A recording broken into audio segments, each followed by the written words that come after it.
we had these best practices of services, and clearly one of them was moving to this one-off purchase of our customer to a land, adopt, expand, renew approach. Land the customer, so maybe that's just the one first subscription. Adopt, wow, does that mean we really need to make them use our solutions? Yeah, because if you don't make them use your solution, then they don't pay the next year, right? Then culture of expanding. Yes, we had this culture already because we were doing upsells, but they were one-off upsells. We were since 10 years probably selling maintenance contracts, which already was one first transformation. But in part of the expand, it was how can I upsell, how can I cross-sell to this customer to actually increase my annual contract value or total contract value, and then the renew. So. To do this land, adopt, expand, renew, you need to know your customers.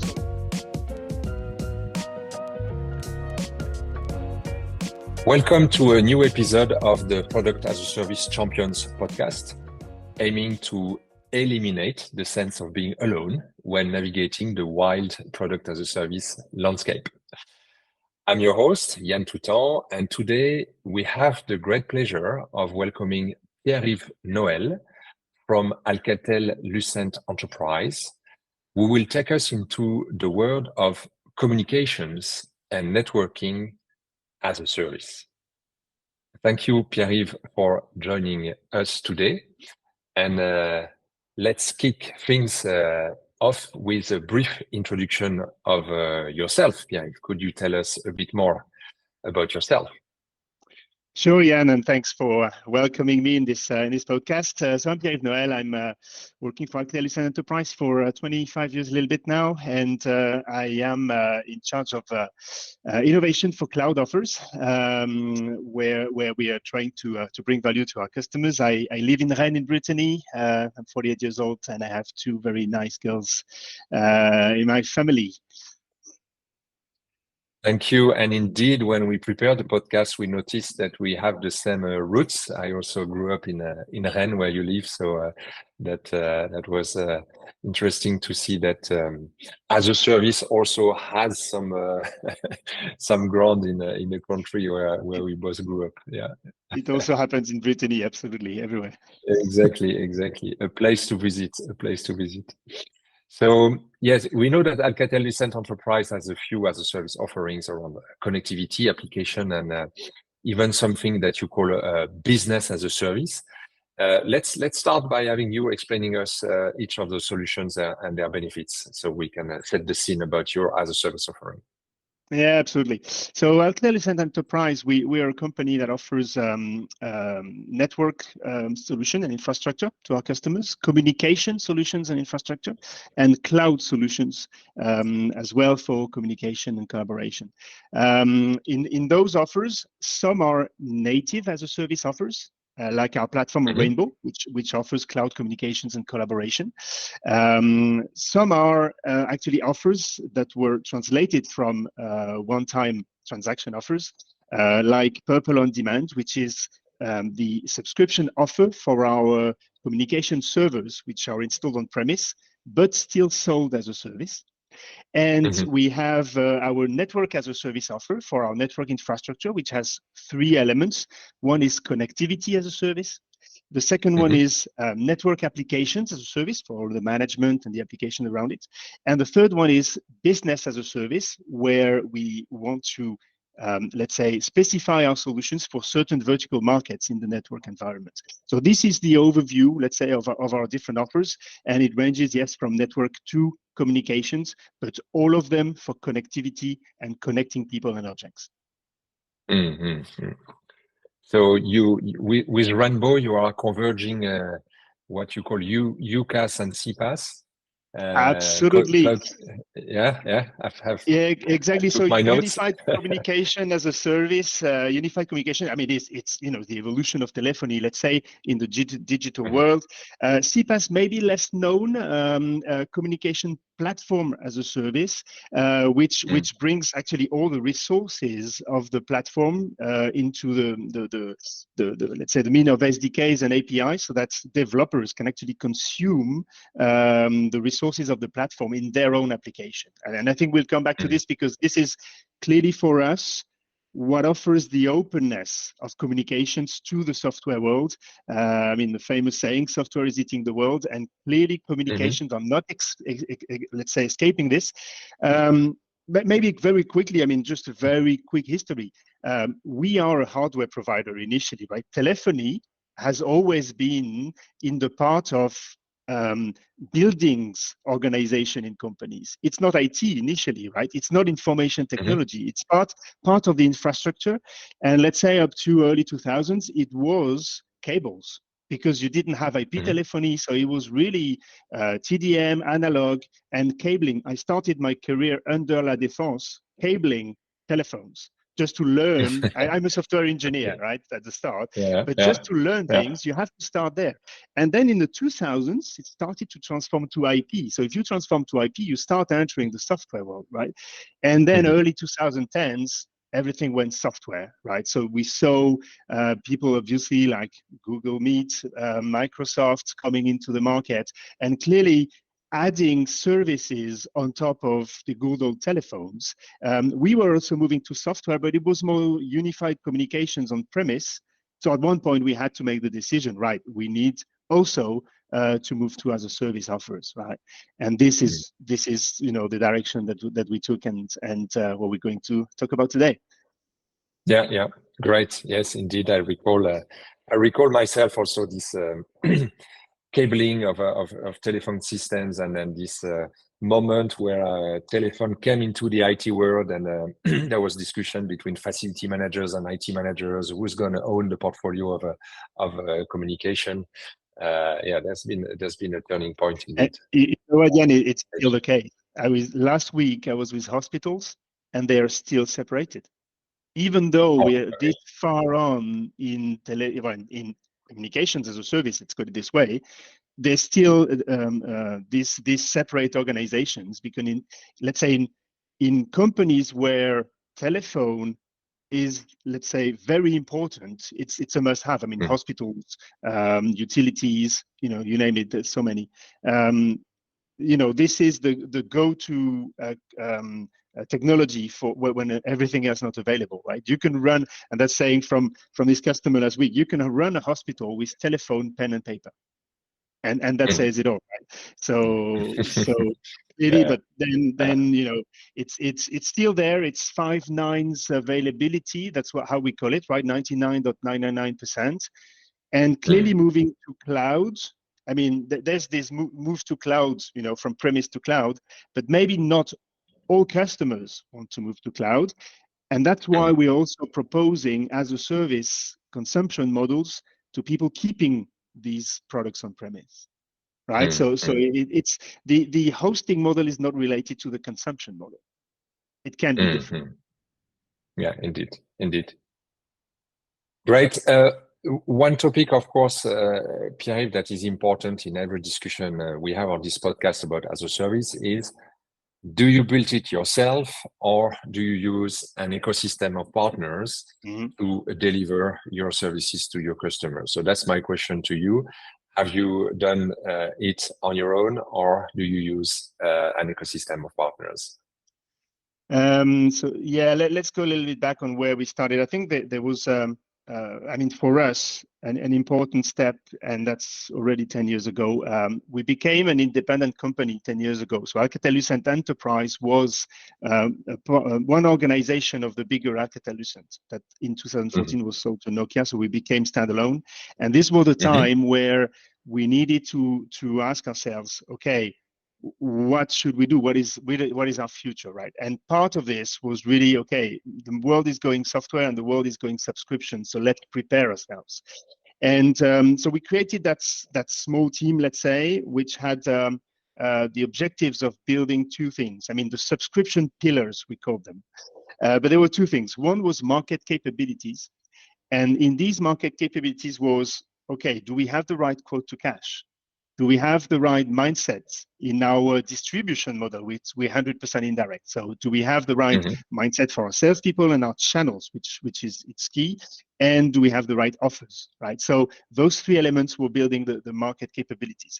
In those, clearly the quote to cash was a question. I've done my career in Alcatel Lucent Enterprise in services, and I've been in charge of transforming our service offer from a, let's say, a one-off fee to a recurring maintenance offering, right?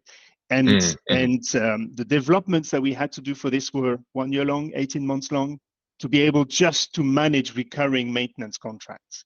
It was a nightmare, and really I felt that pain in my service career. So I knew that we did not have the right quote to cash to have this flexibility of monetization that is required in as a service models.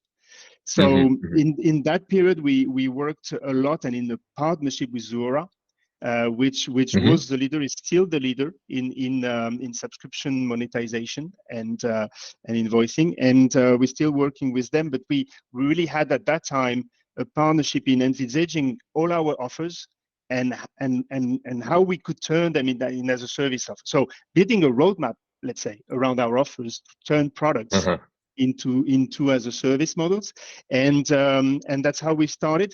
It was really also a learning curve for us and for the, let's say, organization, and very different organizations, right? From back office to product line management in a way.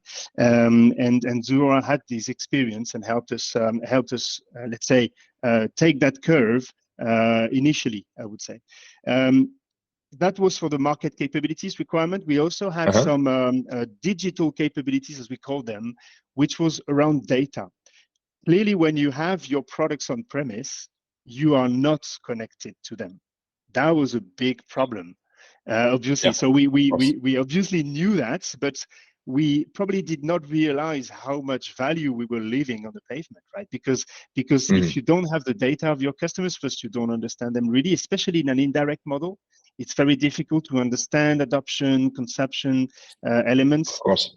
Yeah. So one element was really to go, let's connect our products, let's collect the data. And for this, we used at the time Splunk. I think we changed, but that was one of the leaders at the time. And we really had to also understand, on top of collecting the data, the elements around data security, data privacy. If we collect so much data from our customers, how do we create those elements of security around it? And this really led us as well to all these aspects of sovereignty and being able to to keep that value for our customers of, hey guys, your data is with a French company in France, and that's quite important for them, for customers. And lastly, we also had to learn a lot on the industrialization and operations of cloud, because if you start delivering services from the cloud, that was totally new for us. We had a very good service arm for on-premise installations, on-premise maintenance with our channels, also delivering those services, but we had no real experience in operating. Really having the services hosted and having the expected availability, although we had some managed services offerings, but still it was one step beyond. So this is really what we launched at that moment. And just for the record, we named this small entity. I mean, it was a group of persons with the right mindset, service mindset. We named it Outcome Labs, because the end game, let's say, was to think about what do we actually bring to customers and put the customers back at the center of what we were doing, not delivering product features, but delivering services that they would let's say purchase, and that would deliver real outcomes to their business. So the beginning of the verticalization, let's say, of our offering.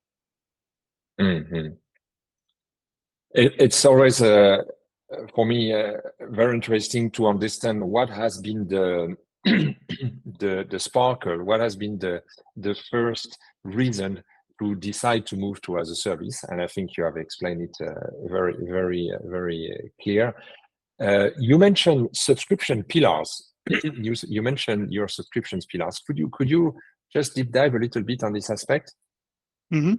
Yeah. So we had. Let's say, we have looked at all the organization and tried to understand what we needed to change at that moment, right?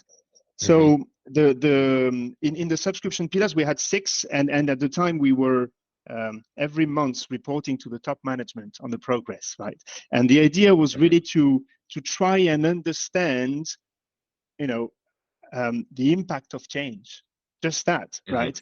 The impact of change. So for the let's say the marketing pillars, we had for monetization at least, we had to understand, how do we create those new offers? How do we transform a one-off transaction product to a subscription model?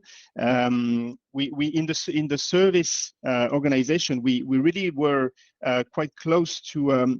Maybe you know about this organization, TSIA, Technology Services Industry Association in North America usually, but very interesting. But we had these best practices of services, and clearly one of them was moving to this one-off purchase of a customer to a land, adopt, expand, renew approach.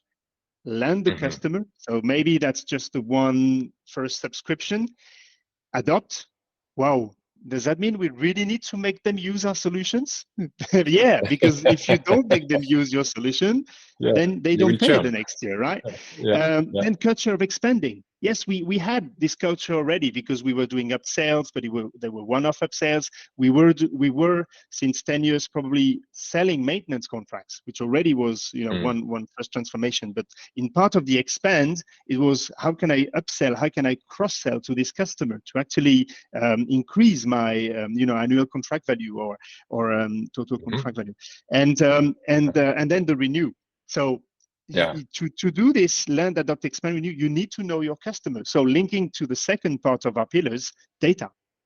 And so we try to advance with our solutions and link it to learning how to manage data, collect data from on-premise solutions.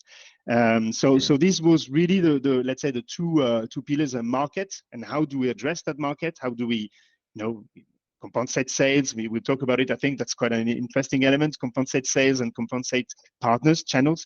But also, how do we, advance on this digital perspective? And just to close on this, we had this transformation from on-premise products sold as a one-off, but we also started Rainbow at the same time, right? Which was a digital native, let's say this way, service offering, and which helped us obviously learn a lot faster because having a let's say a free page to create something is a lot easier than changing something that is existing.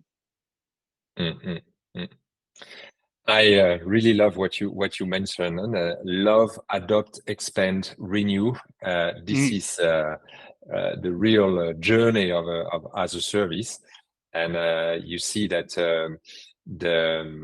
the different steps that you mentioned are not always taken into consideration into as a service offer, especially renew, because when you come from a linear business model, you are not always thinking about renewing your subscription because it's you're still thinking linear and you're still thinking transaction.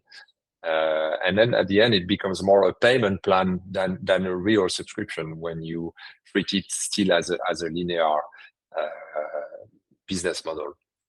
Yeah, absolutely. Yeah, it's a mindset change. It's a mindset change. But at the same time, once you have put this into progress, you start the year with a lot of subscriptions in the bag, right? So Indeed. the recurring revenue is a lot more valuable than transactions because you know what you have. And the thing that you have to do is keep your customers, which is normally easier to do than sell any new one-off. But then okay, it's a different mindset. But yeah, indeed, it has positive sides, but the start is or can be painful. Yeah. And then you have the holy grail indeed of the annual recurring revenue, the famous ARR that is everybody's dream. I have the chance to have a very good marketing team that helps me to prepare the podcast, and I take the opportunity to thank them for that. And they have found an interview you had with Jura that you just mentioned before. In this interview, you mentioned something that really resonates with me. You talked about your aim to build long-lasting relationships with your customer rather than just focusing on a one-time transaction. Exactly what we are talking about here. Mm. The question is now that you have been able to land, adopt, and expand, how do you see this evolving over time? How is this relationship with your customer long-lasting versus transactional model? Can you already touch it? Can you measure it? Yeah, and I think, I mean, the let's say that we are indirect in our business model, right? So for us, the relationship is dual. It's relationship with our channels, which we trust, and they trust us for our technology, and clearly it's very important for us to build that channel relationship as well. But also, it means that we were quite far away from customers at the beginning, right? Because in an indirect model, you may not have the commercial relationship, and in an on-premise delivery, you may not have the digital relationship. So how do you cope with that? And interesting fact, we measured the number of people between the user and the developer at the time, like 10 years ago, 14 layers. 14 people between the user and the developer. And that 14. cannot, wow. Yeah, that cannot be, I mean, between, developer and then, maybe management, sales and channel sales, and then purchasing, you see what I mean? So we had to reduce this. One of the mantra that we have is customer at the center. And the more the customer is at the center, the closest you can deliver or define your services to really deliver outcomes for the customers. So one clear thing for us in really let's say building that long-lasting relationship was to reduce that gap. And work more with customers, know them better. So one element was to connect products, and for example, for Rainbow, on which I work more closely, we have a lot more of information. Obviously, it's a cloud native offer, but also it's a cloud native offer that adds value onto existing premise installations because it's connected. So through that way, we can also connect, let's say, the on-premise installations and also know better how they are consumed by the end customers. So that's building the digital element, but also on a sales perspective, I think we have evolved into let's say more let's say direct touch for sales. Let's call it this way. I mean, we call it this way, where we accompany a lot the channels, maybe on mid and large customer more than small, obviously, but we accompany more our channels to actually also build that relationship with the end customers, right? And obviously, the touch points that you have with customers when you have a recurring offer are happening more often, right? Of course. Rather than when you sell a one-off transaction, okay, run away, right? You've sold your one-off, you run away, and we may see each other at the end of the maintenance contract, maybe, right? Yeah. So that's indeed. That's a bit tough on sales, but yeah, that's sometimes reality. Now with recurring offers, you have a lot more touch points. So you have a lot more opportunities to upsell or cross-sell, and a lot more opportunities to learn from customers, right? And learn, what's not right, what needs to be changed, and so on pricing, on offer, on services, whatever it is. So that's really the change, I think. Multiple touch points and really trying to reduce this gap. I could call it a gap between the developer and the user to actually better know our customers. Again, our strategy is verticalizing.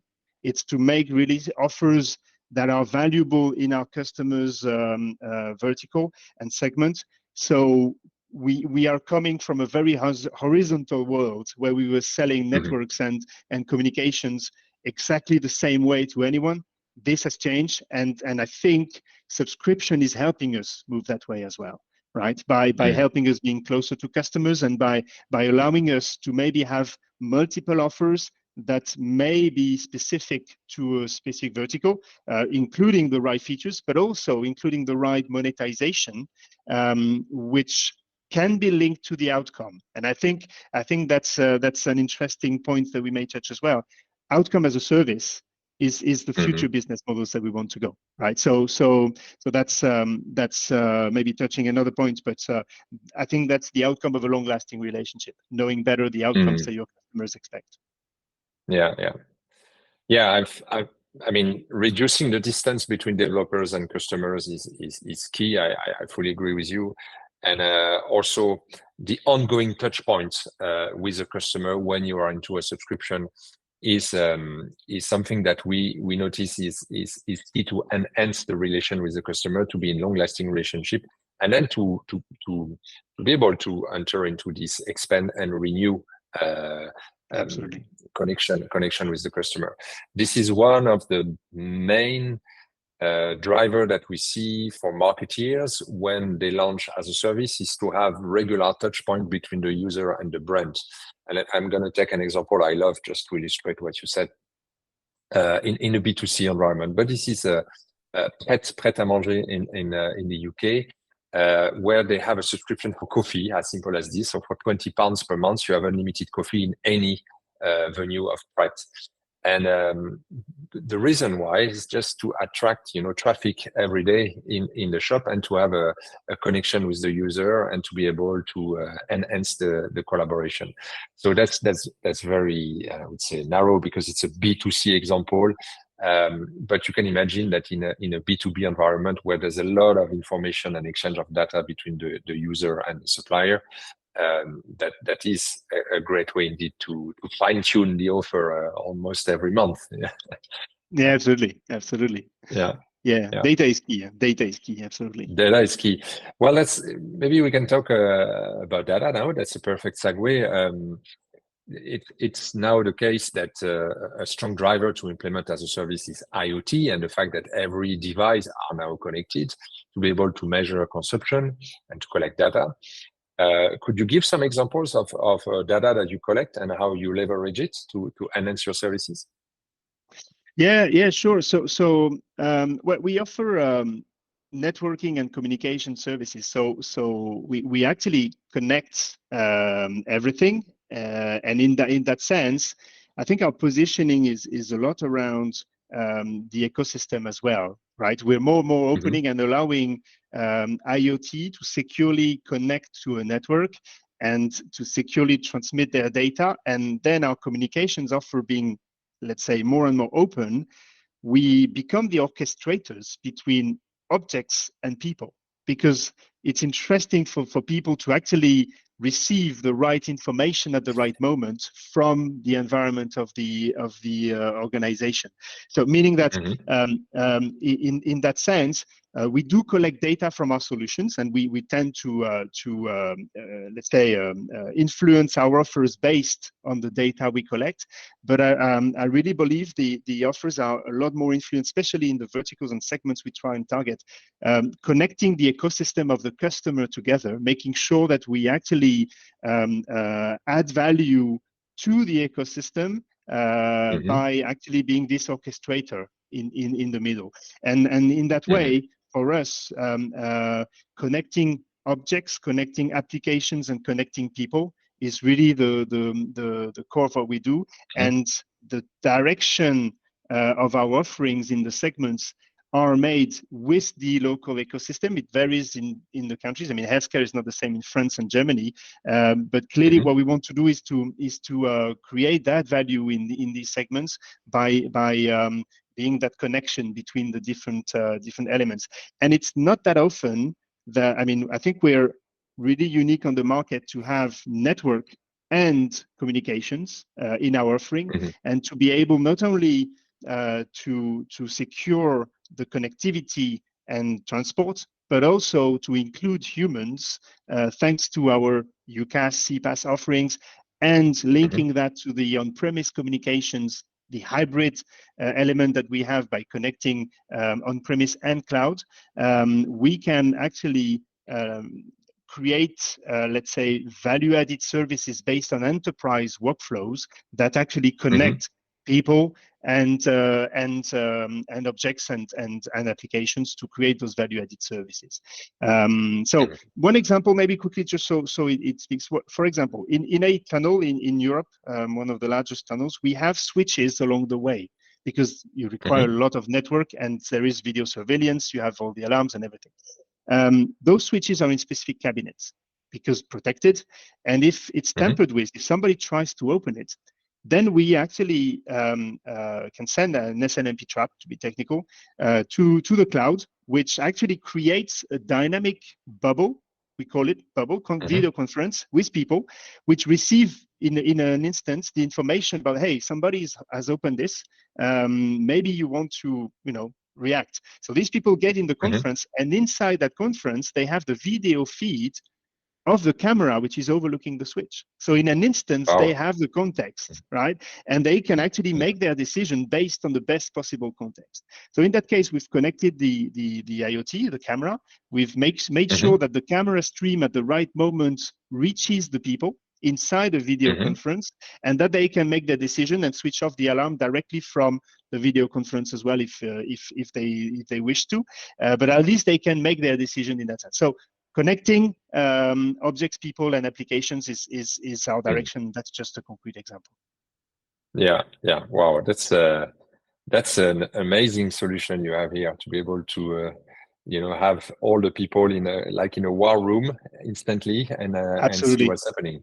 Yeah, absolutely. And we see that. So we see that in many environments.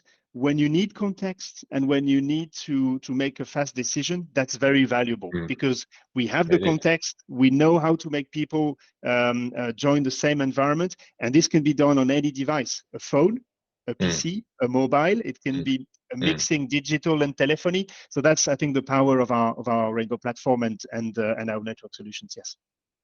Yeah, definitely. I can see it. Yeah. Well, Pierre, you mentioned connecting people, and of course, when we talk about people, that directly brings me to the idea of thinking for the next generation. So sustainability as a service is seen more and more as a way to enhance sustainability, thanks to the circularity that is attached to the management of the life cycle of the equipment. I know you integrate environmental and social responsibility into your product as a service model. We talked about it when we prepared this podcast. Could you highlight one of the initiatives that align your business with these values? Yeah, absolutely. So in this ESG, so we totally subscribe in ESG, and the company is really let's say committed to these results. One of the findings that the team driving the ESG initiative had is that the first energy consumption, or the first impact, let's say, is actually the energy consumption of our products when they are running, right? So obviously we have transport, we have production, but the first one is really usage of our solutions. At least on the network side. Let's take the network side. When you have the switches, they run all the time, and they run all the time, even if they're not used. They run at night, they run on the weekend.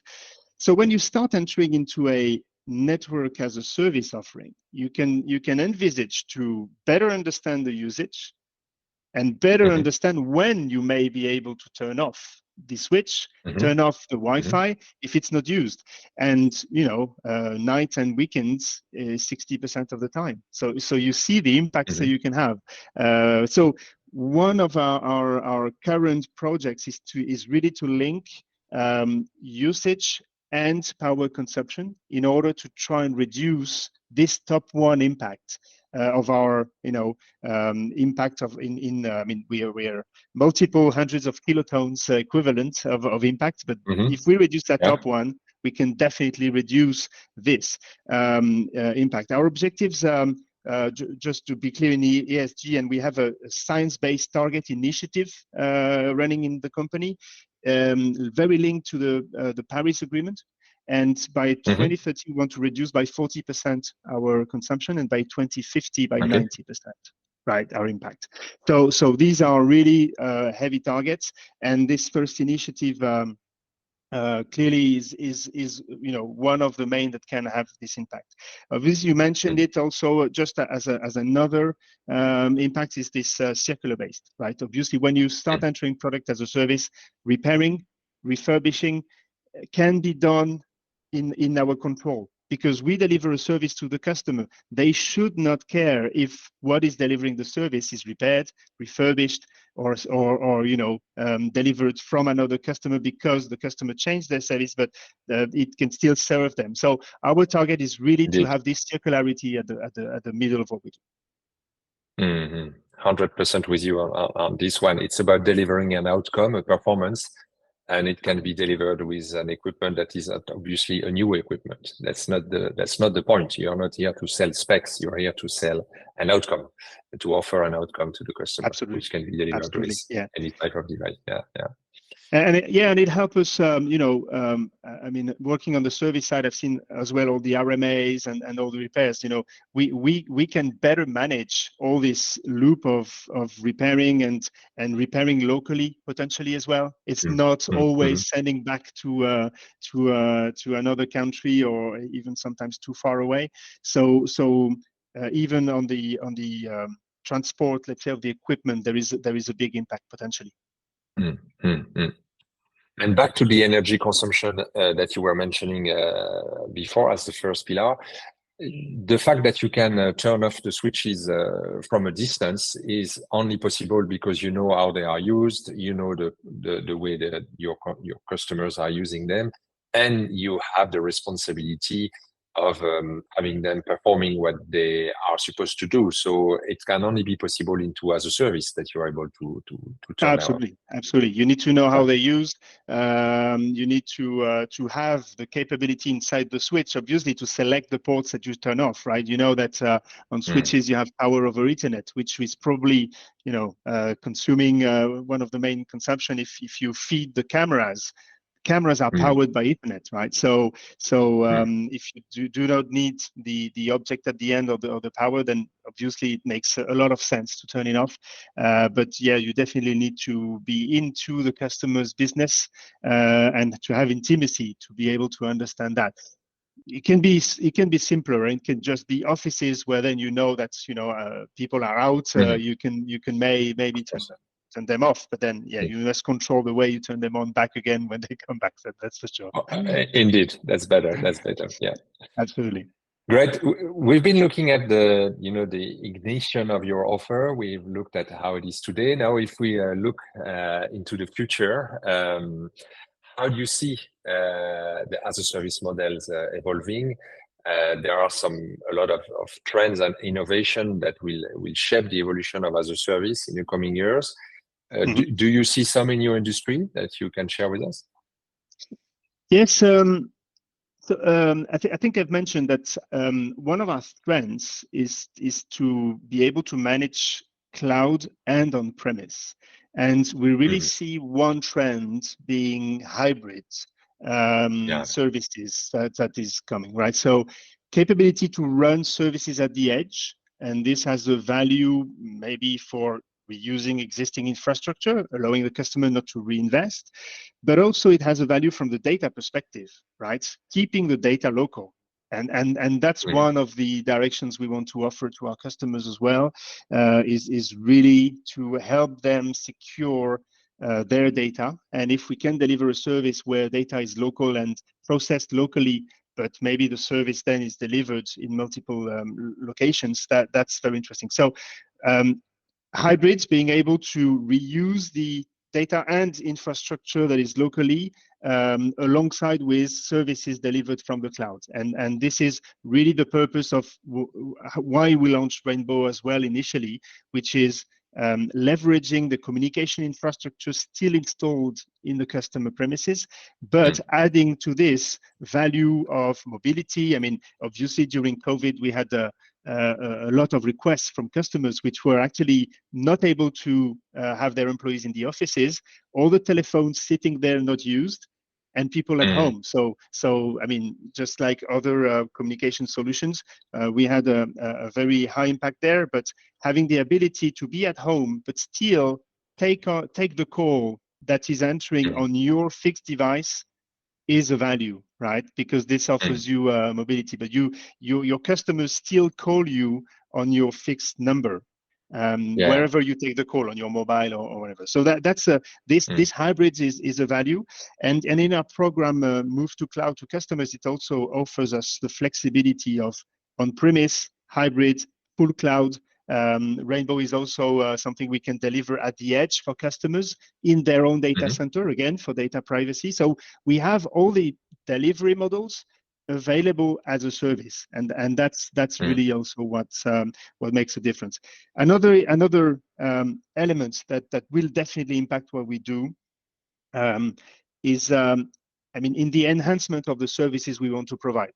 Obviously AI, because that's really entering everything. If you talk about data, I think in many vertical segments, people start to be overwhelmed by data. There's a lot of data. I mean, you mentioned IoT. We have more and more access to data sources.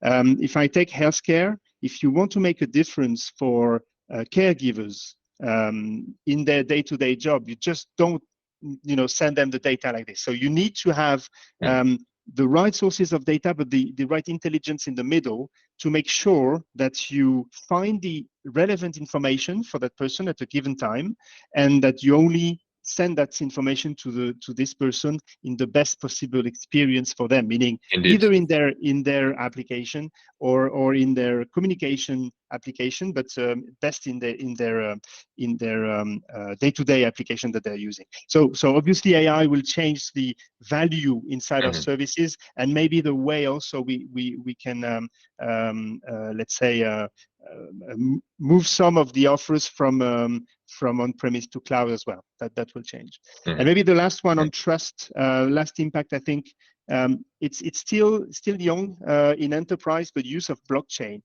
I'm sure definitely will change everything. Wow. Ledger, but having the blockchain enter the enterprise for data security. I mean, we're very, I mentioned it a lot, but data security is very important for us. We follow all certifications. We have Rainbow certified in French and CCSPN, HDS for healthcare in France as well, or HIPAA in the US.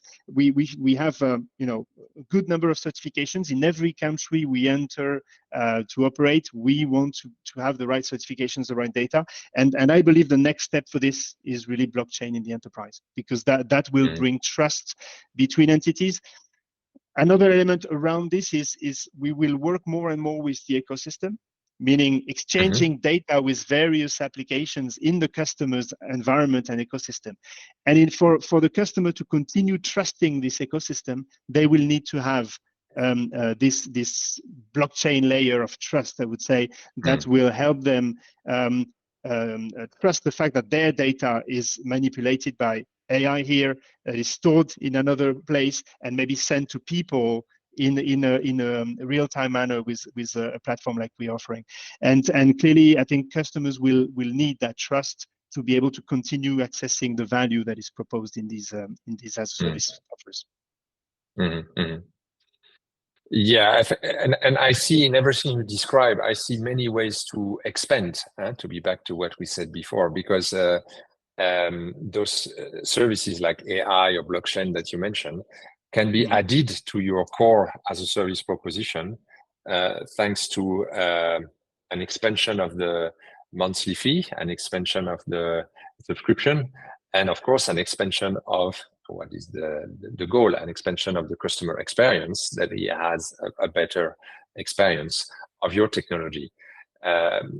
So this principle that I like that you mentioned about developments is that once you have a service offer, to add some layers in your as a offer, as a service offer, to add some layers to it is much more easy than if you were into a transactional business model. Absolutely. And maybe to bounce on that, what we believe is that our direction in offering as a service in verticals is clearly moving to software. But this value add that we're proposing will actually have to include our infrastructures for network, for comms. So meaning we will upsell our infrastructure because we offer the relevant services in a given segment. right? And if we can include all this in an as a service offering, product plus software, in the right segment for our customers, then I mean, we're selling the overall value chain that we can propose to customers. So the first discussion with customers must be on the value that we are bringing to their employees, their users. Take the nurse in the hospital, take the doctors, take the patient family. What do we bring to these people? And then this, is powered by networks, communications, anything. But the first thing that they care about is, what is the services for the people in my environment? And that's really key to start a conversation with this. And then obviously, to go into the bits and bytes of how it should work. Indeed. It reminds me of a podcast we have recorded with Care about cooling as a service, where in fact, if you manage a shopping mall, you just want a certain level of humidity and temperature in your shopping mall, and you don't care about the infrastructure, the heavy infrastructure that's behind this promise. Here we are saying the same. Absolutely. Yeah, totally right. Yeah. And that's why it's important to adapt and have the customers at the center to understand their ecosystem, to understand their pain points, and focus what you're doing to actually bring a solution to those pain points. Yes. Pierre-Yves, of course, we have a time constraint, and we could stay talking about hours, because I think you're passionate of the topic, and it's very nice to have you talking about it. We like to keep it short, this podcast, so we keep our audience motivated to listen to it until the end. So it's almost time to conclude this episode, unfortunately. One last question for you. If you could send a message to your past self, to the Pierre-Yves of 5 years ago, when you first launched your product as a service, what would you tell Pierre-Yves of 2019? I think one element I found difficult, maybe not difficult, but it's not to be shy on pricing. When you talk to customers, it's always quite easy to validate a feature or to validate a service. But validating a price, is sometimes avoided, because it's maybe part of the nasty conversation, start discussing on price, but you definitely need to validate the value of what you're proposing. People will tell you that, oh yeah, your service is great, but if you don't tell them what they would pay for it, or if they don't tell you that they will be ready to pay for it, then what's the point? So don't be shy on pricing. That's one of the first things you have to put on the table. It has a value, and you need to validate the price as much as the service that you're delivering to the customer, because that's obviously part of the conversation. And I think in my experience that was something I probably tried to avoid unconsciously, and now I'm doing very consciously the validation of pricing. Obviously, there are discussions around it and so on, as usual, but it's very important to include our salespeople in that discussion as well, and to include our partners. But in the end, it's the customer that pays, so they say that the price is right for the service or not, and that's very important to validate. Otherwise, probably having nice talks with no credibility in the end. Indeed. Yeah, very important. And a value-based pricing is, of course, what I hear between the lines here. Yes. The price is based on the value you deliver, and not on the sum of the components that are making the offer. And that's part of the mantra we had of putting customers at the center as well. The customer is paying in the end. At least you have to find a payer, but the customer, if you have the customer at the center, you can validate those elements, and value for the money. What is what is the value you're bringing for the money the customer will pay, and in this as well, enters the transformation from one-off transaction to subscription. Customers are kind of worried of this transformation as well, so they need to understand really what you are bringing in this recurring model, and why it's valuable to them too. Indeed. Great. Before we wrap up, if people would like to contact you, where can we find you, Pierre? So for the company, il-enterprise.com, Alcatel Lucent Enterprise, and Twitter, and all the accounts of the company. For myself, mostly on LinkedIn, Professionally, I try to minimize my social network activity. It's too consuming. But at least LinkedIn, I'm totally available on LinkedIn. Absolutely. Okay, great. We'll make sure we share it.